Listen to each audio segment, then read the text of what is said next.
why don't we get started? So welcome everyone. Good to have you with us.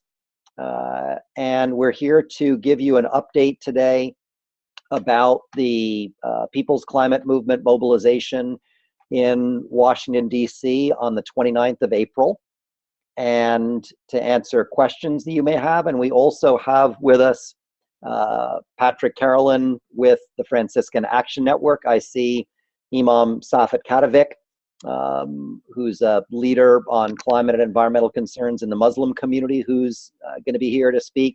I believe that we'll have also Mirala Goldsmith, who is helping lead the organizing for the mobilization within the Jewish community. And I'm hoping that we'll have Reverend Peggy Clark, who's doing the same in the Unitarian Universalist community. So we'll be featuring, having folks from different denominations and religions check in and share what they're doing. Safet, can you hear us?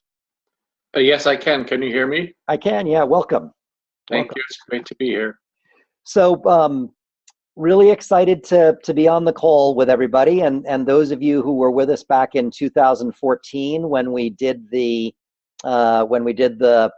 organizing of the march in New York City will remember that we had these kinds of calls on a consistent basis, and they really, I think, helped in terms of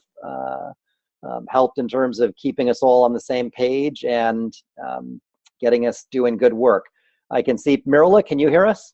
Yes, can you hear me? Great, yeah, I can, super. And Pat, can you hear us okay? Pat, can you hear us okay? Yes, he's on mute. Okay, I tried unmuting him, but, well, Pat, we know you're there, so we're gonna loop you in at some point.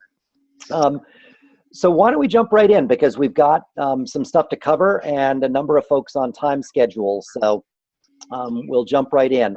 I think what we'll do is I'll speak for a couple of minutes about some updates on the march, on the mobilization, and then we'll go around and hear from from the folks who are here as presenters with me, and then we'll have a lot of time for questions and comments from folks. So as everybody on the call knows, the People's Climate Movement mobilization on climate, jobs, and justice is taking place in Washington, D.C. on Saturday, April 29th. The Action Committee for the People's Climate Movement, and just by way of a little further introduction, People's Climate Movement is a coalition of environmental, labor, environmental justice, student, faith, social justice, and community-based organizations. It was the coalition that was in very large part behind the successful People's Climate March in New York City in 2014. The website for the coalition is www.peoplesclimate.org, where you'll find more information about the People's Climate Movement. Groups can sign up to endorse the mobilization in Washington, D.C. on that site, and you'll see the principles for the People's Climate Movement, which have a very strong commitment to viewing climate change through the lens of racial and economic justice. And so I'd encourage you to check out the website if you haven't already. The mobilization in D.C. is going to take place on the 29th. There is a team of artists and organizers who are working on designing where the march will take place and what it will look like. Ideas are getting bounced around in terms of, I think the core concept that's emerged, I know that the core concept that's emerged is that there will be 3 or 4 different starting places, and there will be feeder marches from those places into one central gathering location, and probably a march from that gathering location to an end point. There will not be a rally and stage with speakers. The reason for that is that we want to send the message that this really truly is a people's movement. That's the way that we did things in New York, and it worked very well. There is a clear interest in terms of the course of the march to connect it with the White House, because we want the president to know that that there is an overwhelming level of support from diverse members of the community in the U.S. for action on climate change. As soon as we get more details about that, we'll share those in this group. Couple of other sort of just basic organizational things. We will start, this will be the first of a series of bi-weekly calls that we'll have. We got good registration for this time, so our sense is that it's a time that works. It's sort of it's after working hours for folks on the East Coast, but before the evening meeting time, and it seemed as though this time works. So we're going to start by having bi-weekly calls so that we can share regular updates.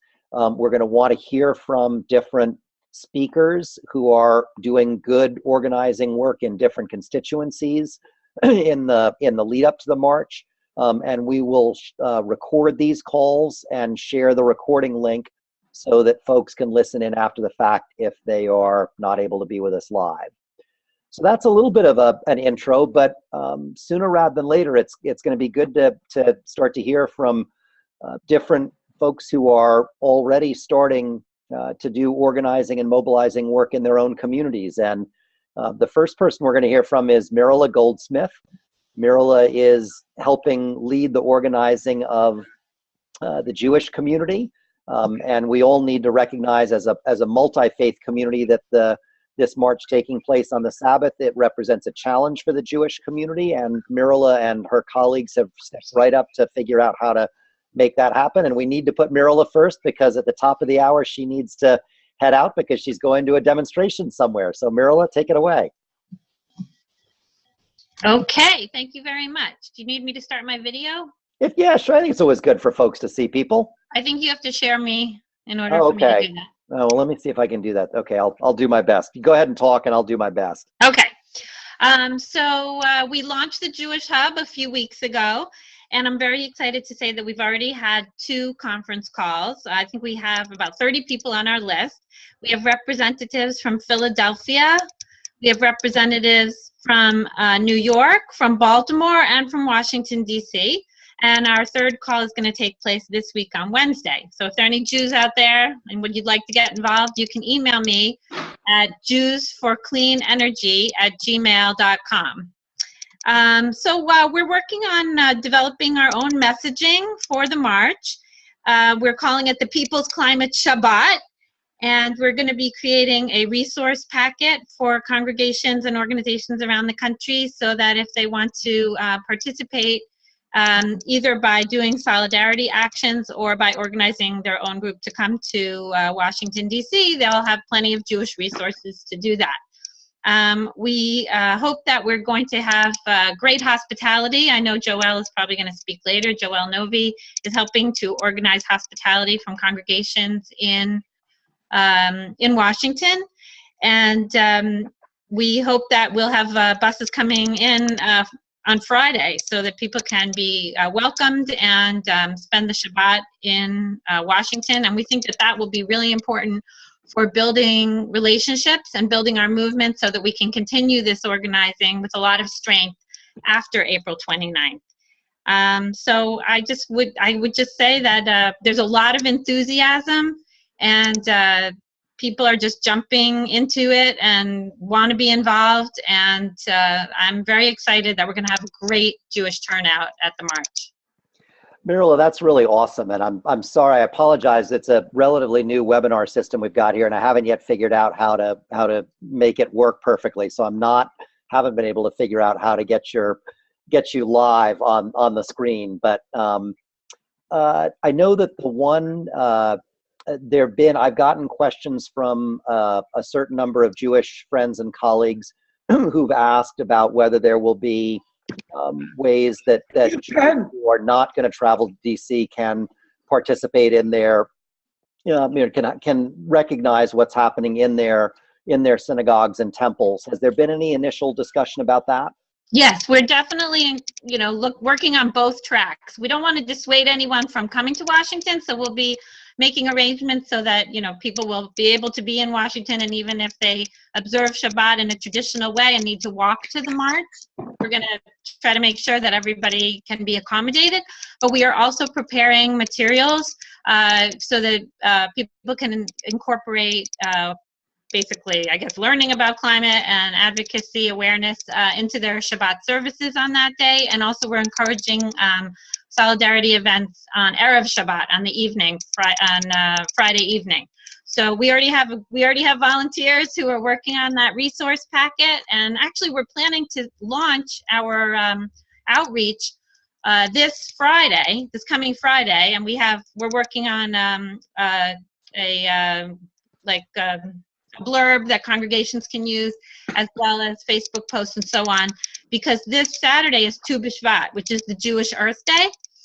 So we're planning to launch our outreach and publicity this Friday. That's amazing. That's really, really super. Mirla, anything else? I know you've got to go momentarily. Anything else you'd want to share? And what I'll do is we'll send out, when we send out the link to the recording, we'll include your email address in that. But maybe could you say the email address that folks should use once more, just in case anybody wants to write that down? Sure. Send your friends and brothers and sisters of the Jewish faith to us at jewsforcleanenergy@gmail.com.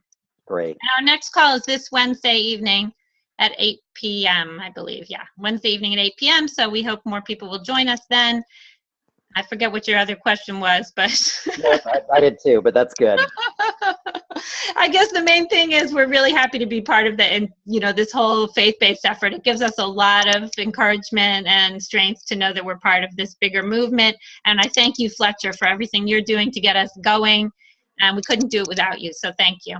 Well, this is the fun stuff. I mean, it's fun to get the chance to work together. And I see some folks are, which is great, sending in questions through either the Q&A function or the chat function, and keep on doing those, and we'll get to those in a couple of minutes. But why don't we go now, Patrick? Why don't we have you talk about the great work you've been doing? Patrick Carolyn, the executive director of the Franciscan Action Network, who rocked Catholic organizing for the march in New York in 2014, and who's back for more now. Thank you, Fletcher. And that's obviously not a picture of me either up there. So to figure out the video, you let me know, and you can see me. I'm sorry about that. That's okay. So first of all, I just want to say a couple things. While Meryl was talking, I was going through the list of all the people that are on the call, and it's kind of exciting because I'm recognizing a lot of names of friends that I met from the People's Climate March 2 years ago that are coming back again. So welcome all of you, and thank you for coming back and for all of the work that folks do. I also want to just share a little bit that 2 years ago, after the People's Climate March, myself and a few other people got together, and these are folks, a woman from Australia, a young man from Kenya, a couple other people, and we started the Global Catholic Climate Movement. Oh. Yep, I think I'll mute Safet. I think Safet was getting a pad. Oh, okay.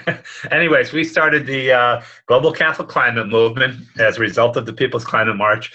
And so last week I was in Assisi for the 2-year anniversary of the Global Catholic Climate Movement, which has grown from a handful of people to over 450 Catholic organizations around the world. So these movements, these marches do have an effect.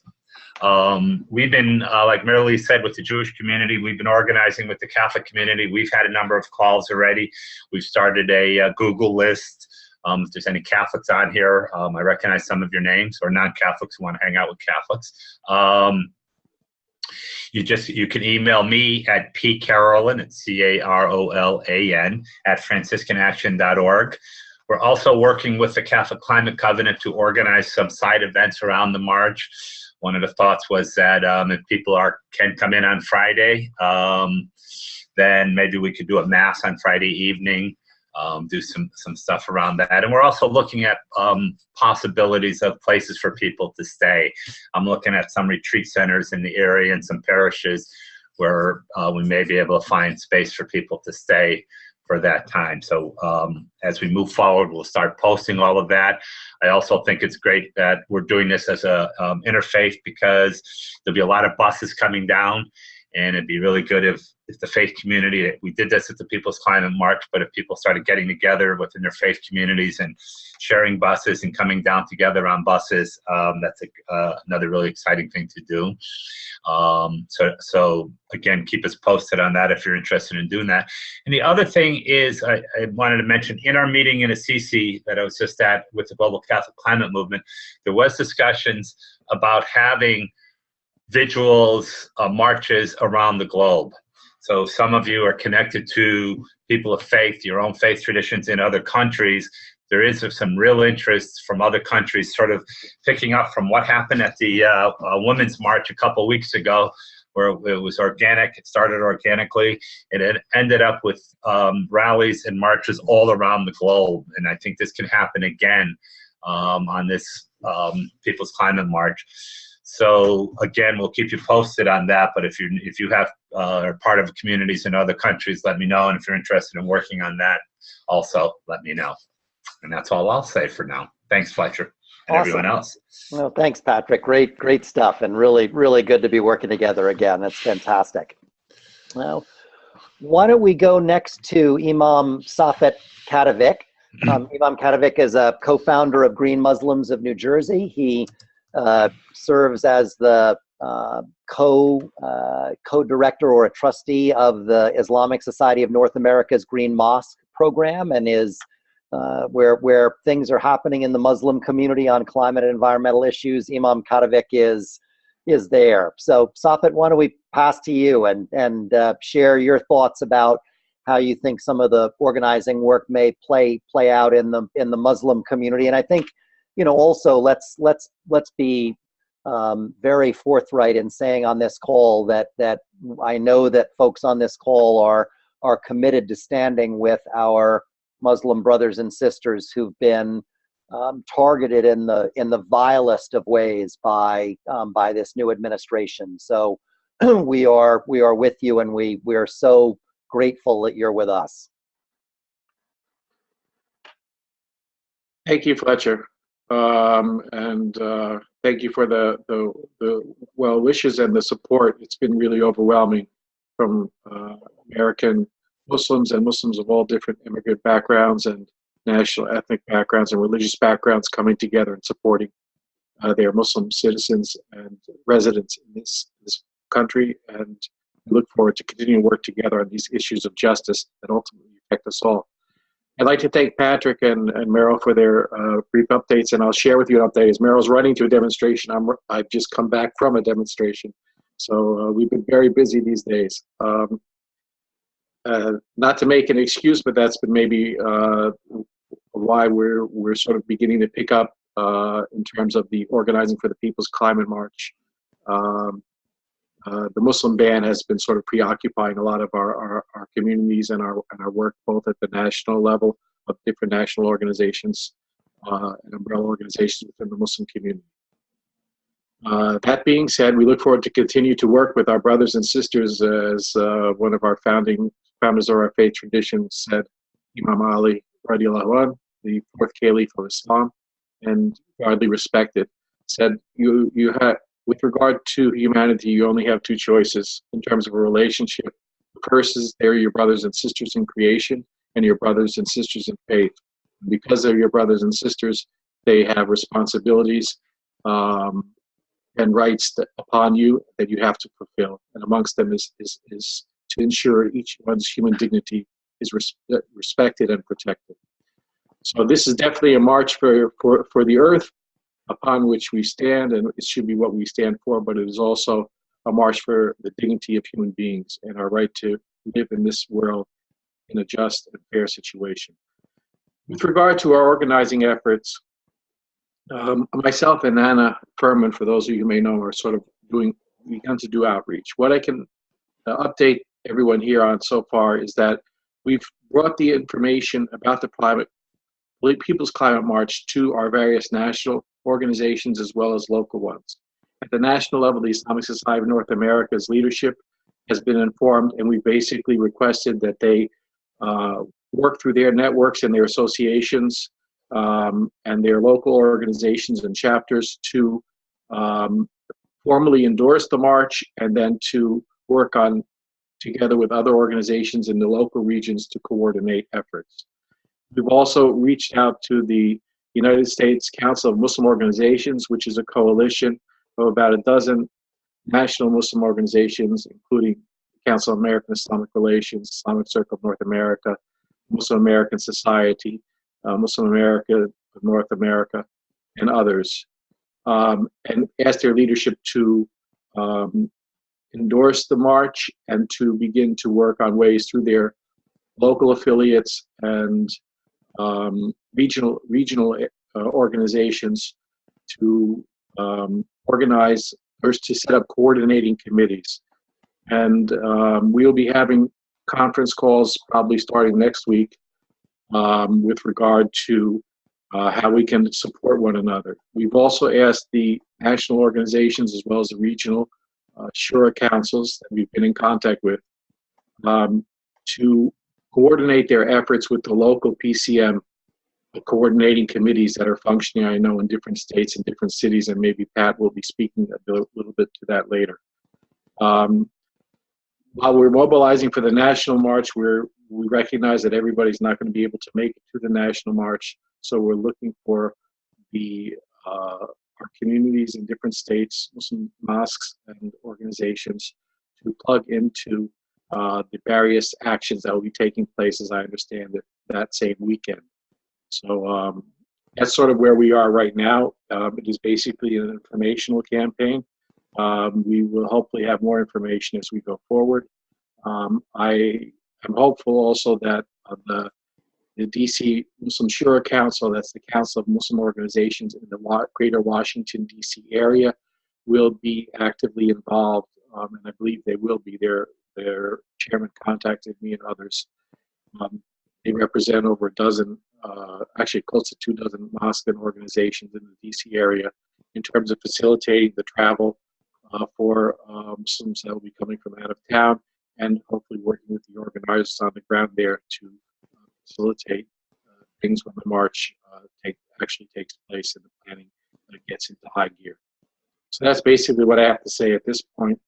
We are looking for the Muslim national organizations to endorse and take ownership in their various levels that they work and operate up the march, in terms of organizing, coordinating activities within the Muslim community. The word has gotten out. The word has been sort of sidetracked a little bit with the Muslim ban, which, as I said, preoccupied a lot of things this past week. But what we're looking to try to enforce is the message that everything is interconnected.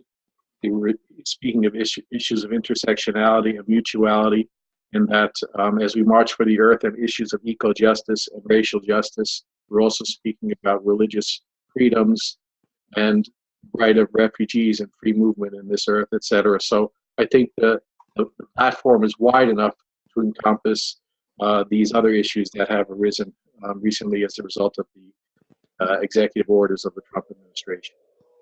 Thank you. Great, many thanks, Safet.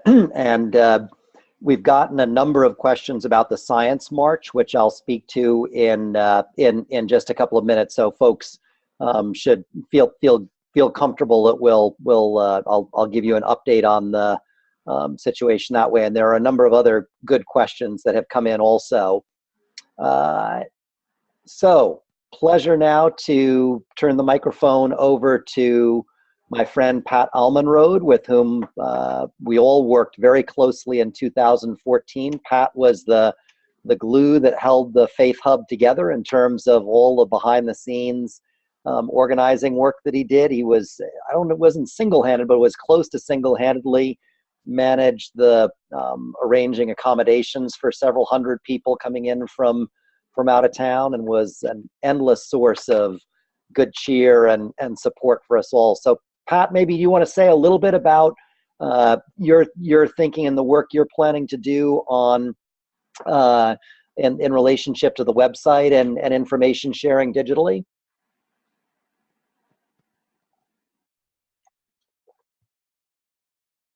Pat, can you hear us?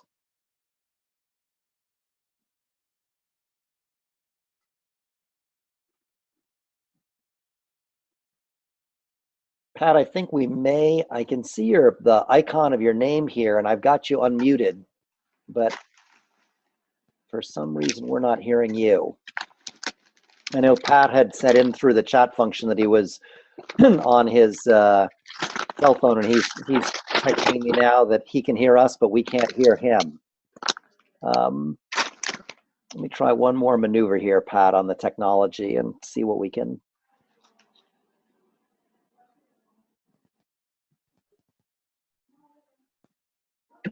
Pat, try now, see if that works. Nope, shucks. All right. Well, Pat, I'm afraid we're going to have to get you next time around when you're at a computer. I apologize about the technology issues here. And thanks, Pat, for being with us. I'll keep on poking around at this thing here, but I'm not getting results doing the things that I know how to do. Let's jump into a number of questions that have come up. And as I said a moment ago, multiple questions about relationship between and synergies with the March for Science, which is happening a week before the PCM mobilization on the 22nd of April. So the March for Science is something that has sprung up in a wonderful way, very quickly and very energetically. It is still taking shape, and there are conversations underway between PCM and the March for Science to try to find a way to work together, or to find a way to synergize between the Science March and the PCM. I think that it's important for folks to understand the Science March. And Safed, if it's possible, I think for some reason I've lost control of being able to mute. So if you could mute yourself, that would be great. We get a little background noise from you. Super, thanks. So the March for Science is a March for Science. It is focused on science and not explicitly on climate change. It also has a commitment to a very apolitical or non-political approach to the issues. And that's absolutely appropriate and good for it as a March for Science.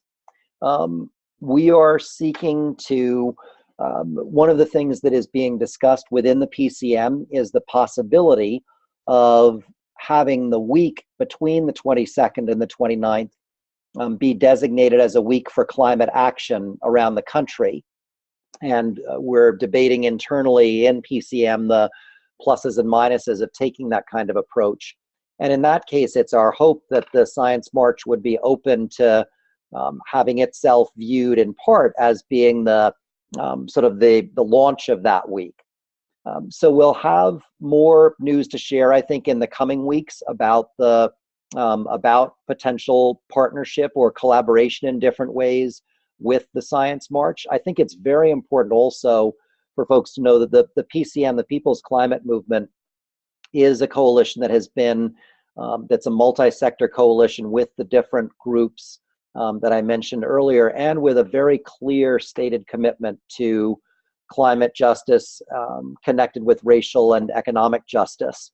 And that framework is critically important. It's fundamental to the steering committee members of PCM and to their identity. And so we want very much to keep that message front and center in terms of what we do.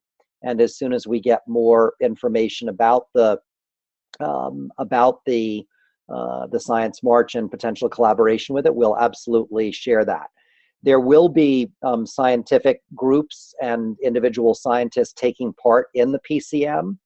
And so that'll be something for those of you who were at the march in New York in 2014. There was a really fantastic science contingent that marched with there was a great, huge rolling blackboard with different climate-related equations and graphs on it, and a number of scientists marching in lab coats. It was really, really, really super. So, so that was good, and we'll seek to integrate a good, strong science contingent into the PCM this time round.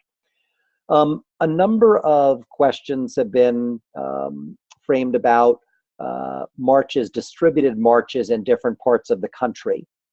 And I think that at this point, the answer to that is yes, we expect that there will be.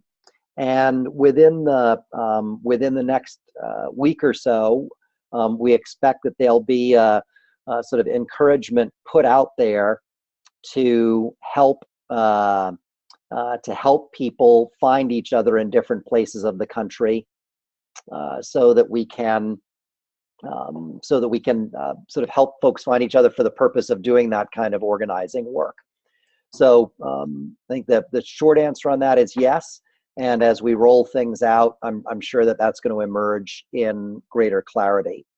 And we also know, picking up on something that Patrick said, that there are people in different parts of the world that are thinking about doing solidarity marches. This is particularly true in that there's an expectation that the Trump administration will withdraw the United States from the Paris Climate Agreement, or will seek to start that process. And at that point, we really do expect that there's going to be an upsurge in global concern and global desire for mobilizing and demonstrating in relationship to this. So that'll be something that, again, we'll all stay current on, and as things emerge in real time, we'll be sharing that. One of the things that Pat was going to share about when he spoke was that we're in the process of getting a faith page put together on the PCM website, as we had in 2014, where we'll share updates as soon as we possibly can. And that'll be something that the next time around, when if we can get Pat in front of a computer, we'll have him describe that in some length and give everybody updates on that piece of the picture. Couple of other questions that have emerged. Accommodations made for handicapped people. Absolutely, yes. We're, as you can tell by a number of my answers, this is coming together sort of in real time as we speak, but there's been a clear commitment to that within the steering committee of the People's Climate Movement. So again, I'm hoping that we will have good information available about that on the PCM website as the march approaches.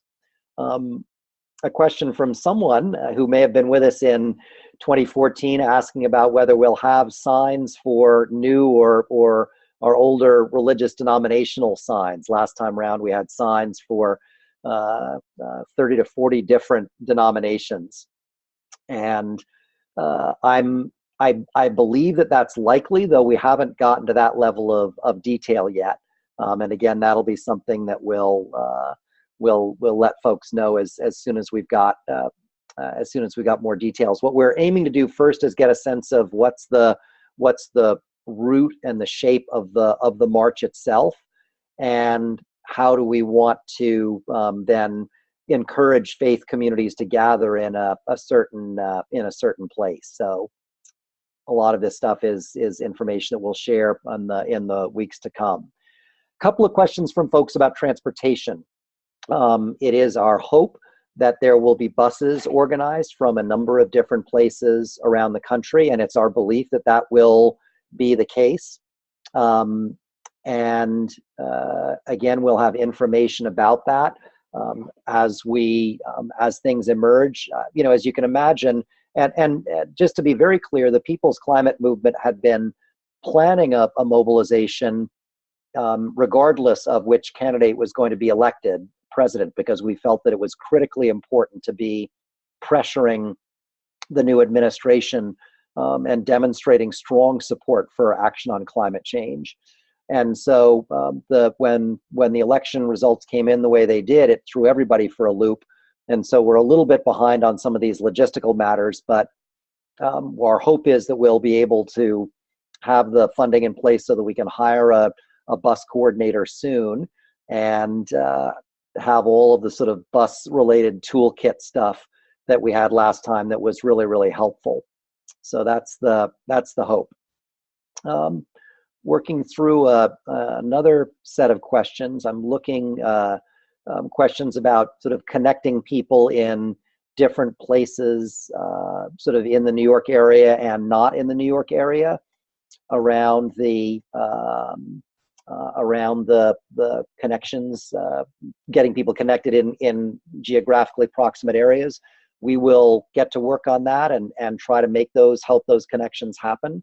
I'd encourage everybody to read. Pat's put a nice note with some information about the website in the chat box. So if I would encourage you to pull up the chat box, and he's also got some information there about the New York hub, which is swinging into gear. The New York hub did a really nice action on the Brooklyn Bridge during the first 100 hours of the People's Climate of the new administration, and it's great that they've stayed active and are planning on ramping things up in terms of getting large numbers of New Yorkers down to DC. Couple of questions from folks about point people in regions to help coordinate on an interfaith level.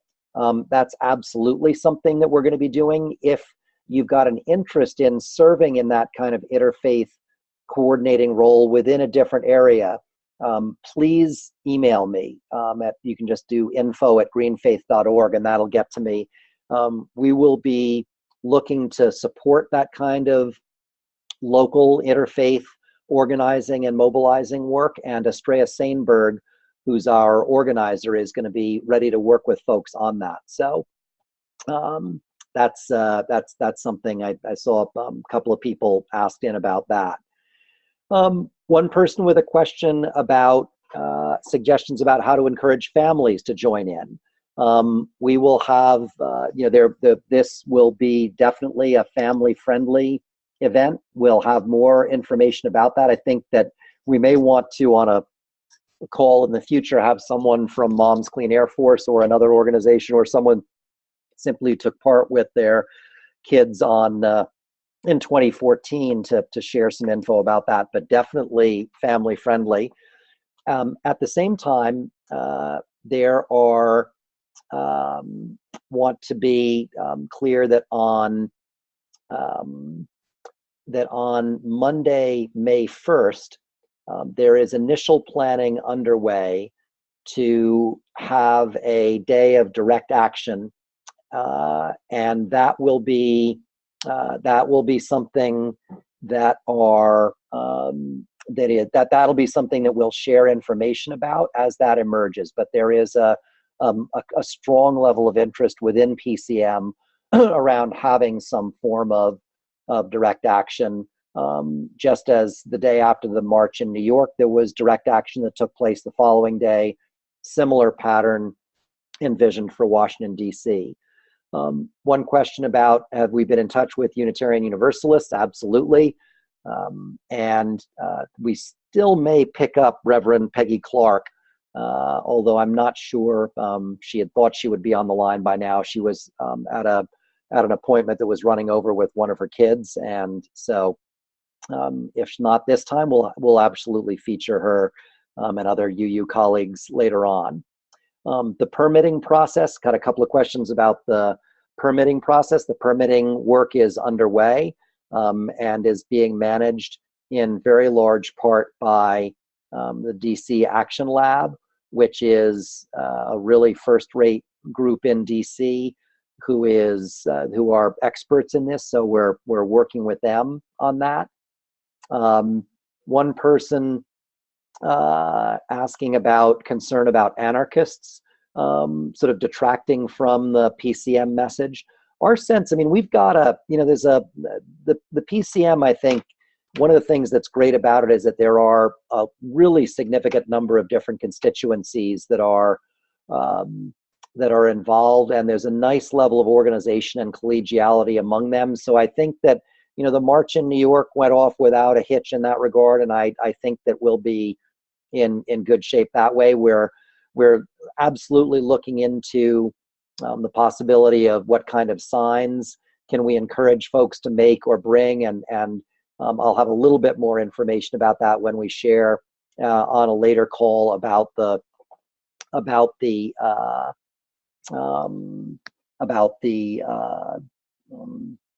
design of the march when we get that set. Another question about a distinctive hat or garment that was so much fun in terms of the pink hats on the Women's March. I don't know that there'll be a hat or a garment, but there are some other distinctive things being considered, and best not to say anything about that now, just because there's some planning that's happening in real time. Let me check through the chat function and see if there is a conversation. Joelle Novi from DC, Maryland, Northern Virginia, Interfaith Power and Light is coordinating the local organizing around this.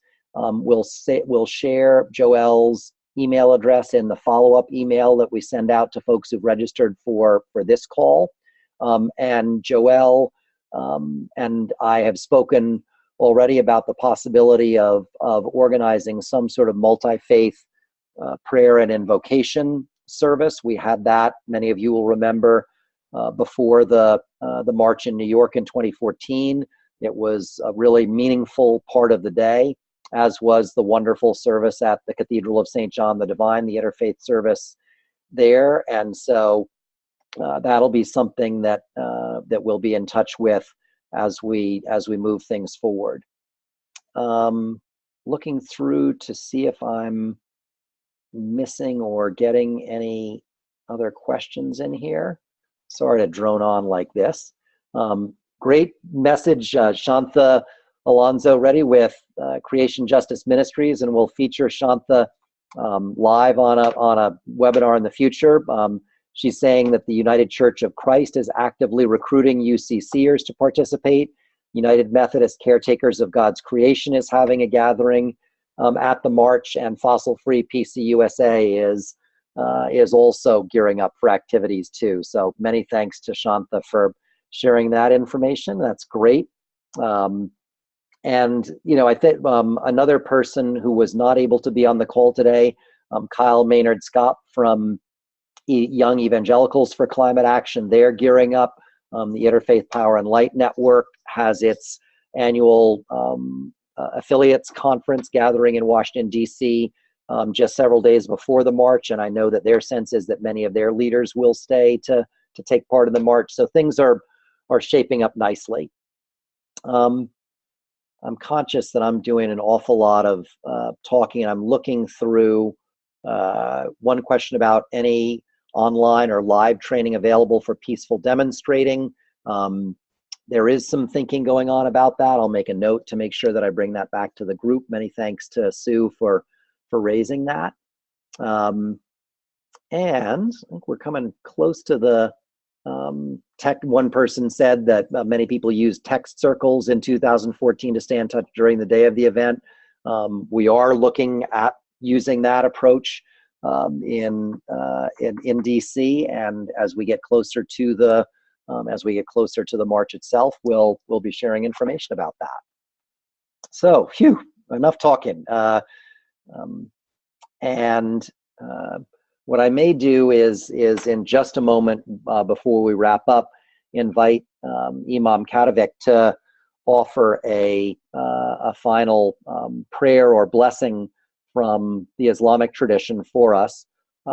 We will be, as I said, organizing these calls on a bi-weekly basis. At some point, as we get closer to the march, we'll probably go to weekly.